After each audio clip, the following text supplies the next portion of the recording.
Assalamualaikum warahmatullahi wabarakatuh. Halo semuanya, selamat datang di channel Belajar bareng Kesha. Kali ini kita akan membahas tentang deduksi alami. Jadi, deduksi alami adalah pembuktian validitas argumen menggunakan aturan deduksi dan hukum ekuivalensi. Pembuktian dilakukan bertahap langkah demi langkah sampai diperoleh formula yang sama dengan kesimpulan argumentasi. Jika diperoleh formula yang berlawanan atau negasi dari kesimpulan, maka argumentasi tidak valid. Jika tidak ditemukan formula yang sama atau berlawanan, maka tidak dapat ditentukan validnya. Selanjutnya kita akan masuk ke aturan deduksi alami. Aturan yang pertama adalah modus ponens, yang dimana memiliki premis 1 F implikasi G, premis 2 F, maka kesimpulannya adalah G. Berikutnya adalah modus tollens, yang dimana memiliki premis 1 F implikasi G, premis 2 negasi G, maka kesimpulannya adalah negasi F. Aturan berikutnya adalah silogisme hipotesis, yang dimana memiliki premis 1 F implikasi G, premis 2 G implikasi H, maka kesimpulannya adalah F implikasi H. Aturan selanjutnya adalah silogisme disjungtif, yang dimana memiliki premis 1 F disjungsi G, premis 2 negasi F, maka kesimpulannya G. Selanjutnya adalah konjungsi, yang dimana memiliki premis 1 F premis 2 G, maka kesimpulannya F konjungsi G. Selanjutnya ada dilema konstruktif, yang dimana premis satunya buka kurung F1 implikasi F2 tutup kurung konjungsi buka kurung G1 implikasi G2 tutup kurung premis 2 F1 disjungsi G1, maka kesimpulannya adalah F2 disjungsi G2. Selanjutnya kita akan masuk ke hukum dasar ekuivalensi. Yang pertama ada hukum identitas, yang dimana A konjungsi 1 sama dengan A, dimana yang satu itu berarti true. Jadi maksudnya adalah konjungsi dengan konstanta 1 tidak mengubah nilai A. Begitu juga dengan A disjungsi 0 sama dengan A, yang dimana 0 itu berarti false. Berikutnya ada A disjungsi 1 sama dengan 1, karena jika A disjungsi dengan 1 atau bernilai benar, maka hasilnya 1. Selanjutnya ada A konjungsi 0, maka hasilnya 0. Karena jika A dikonjungsikan dengan 0 atau bernilai salah, maka hasilnya salah. Berikutnya ada hukum idempotensi, yang dimana A disjungsi A, maka hasilnya A. Begitu juga dengan A konjungsi A, maka hasilnya tetap A. Karena mendisjungsikan atau mengkonjungsikan A dengan nilai dirinya sendiri itu tidak dapat mengubah nilai. Hukum berikutnya adalah hukum double negasi, yang dimana double negasi A maka hasilnya A. Negasi dari negasi A mengembalikan nilainya seperti semula. Berikutnya adalah hukum tautologi dan kontradiksi, yang dimana A disjungsi negasi A maka hasilnya 1, dan itu tautologi. Karena untuk setiap proposisi A atau negasi A itu selalu benar, karena mencakup seluruh kemungkinan, itu sebabnya tautologi. Berikutnya ada A konjungsi negasi A, maka hasilnya 0, yang berarti law of contradiction. Karena A dan negasi A tidak mungkin keduanya benar, maka hasilnya salah.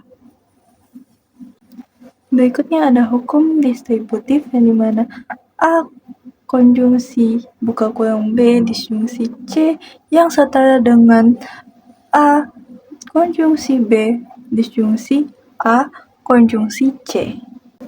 Berikutnya adalah hukum De Morgan yang dimana negasi A konjungsi B yang setara dengan negasi A disjungsi negasi B, atau negasi A disjungsi B yang setara dengan negasi A konjungsi negasi B. Selanjutnya ada hukum absorption yang dimana A disjungsi A konjungsi B yang setara dengan A, atau A konjungsi A disjungsi B yang setara dengan A, atau A konjungsi negasi A disjungsi B setara dengan A konjungsi B. Hukum komutatif yang dimana A konjungsi B yang setara dengan B konjungsi A, atau A disjungsi B yang setara dengan B disjungsi A, atau A biimplikasi B yang setara dengan B biimplikasi A.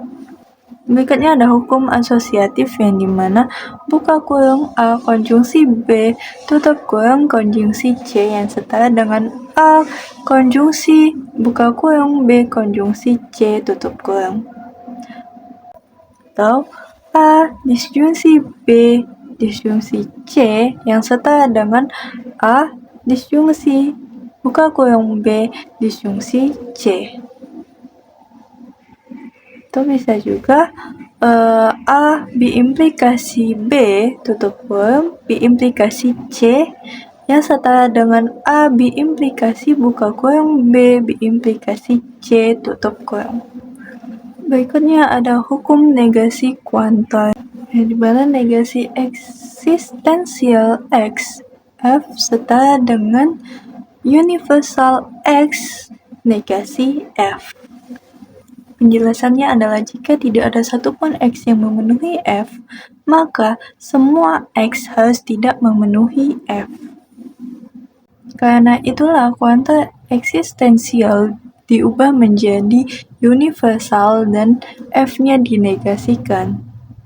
Selanjutnya ada negasi universal X F yang setara dengan eksistensial X negasi F. Untuk membantah pernyataan universal, cukup menemukan satu contoh yang gagal. Maka kuanta universal diubah menjadi eksistensial dan F diberi negasi. Berikutnya kita akan memasuki contoh soal. Di sini saya akan ambil contoh soal dari silogisme hipotesis. Untuk kalimatnya yang pertama ada, jika Mira membaca buku pelajaran, maka Mira memahami materi. Yang kedua, jika Mira memahami materi, maka nilai ulangannya bagus. Maka kesimpulannya, jika Mira membaca buku pelajaran, maka nilai ulangannya bagus. Langkah selanjutnya adalah ubah ke simbol logika. Mira membaca buku pelajaran, di simbol logika itu berarti P. Mira memahami materi, di simbol logika kita ubah menjadi Q. Dan nilai ulangannya bagus, kita ubah menjadi R. Selanjutnya adalah kita masukkan simbol logika itu ke premis yang ada di kalimat. Untuk kalimat pertama, berarti premisnya adalah P implikasi Q, yang kedua Q implikasi R. Maka kesimpulannya P implikasi R. Ya, kita akan melakukan pembuktian deduksi alami. Yang pertama, P implikasi Q, Q implikasi R, maka kesimpulannya adalah P implikasi R sesuai dengan aturan silogisme hipotesis. Maka kesimpulannya adalah P implikasi R itu terbukti karena nilai ulangan akan bagus jika kita membaca buku pelajaran, dan itu terbukti valid. Contoh soal yang kedua saya ambil dari hukum distributif. Pertama ada kalimat yang dimana Rita pergi ke kampus dan dia naik bus atau naik kereta. Tujuan kita adalah mengubah bentuk kalimat ini menjadi bentuk logika yang setara tapi lebih terdistribusi. Sekarang kita ubah ke simbol logikanya. Rita pergi ke kampus itu P, dia naik bus itu Q, dia naik kereta itu R. Maka kalimat tadi bisa kita tuliskan menjadi P konjungsi buka kurung Q disjungsi R tutup kurung. Maka di hukum distributif, P konjungsi buka kurung Q disjungsi R tutup kurung itu setara dengan buka kurung P konjungsi Q tutup kurung disjungsi buka kurung P konjungsi R tutup kurung. Sekarang mari kita buktikan bentuk distributif tersebut menggunakan deduksi alami. Pertama, kita ambil premisnya yaitu P konjungsi buka kurung Q disjungsi R tutup kurung. Dari premis itu secara langsung kita bisa mengambil P dan kita juga bisa mengambil Q disjungsi R menggunakan aturan eliminasi konjungsi. Karena Q disjungsi R merupakan sebuah disjungsi, kita harus membuktikan dua kasus. Kasus pertama ketika Q benar dan kasus kedua ketika R benar.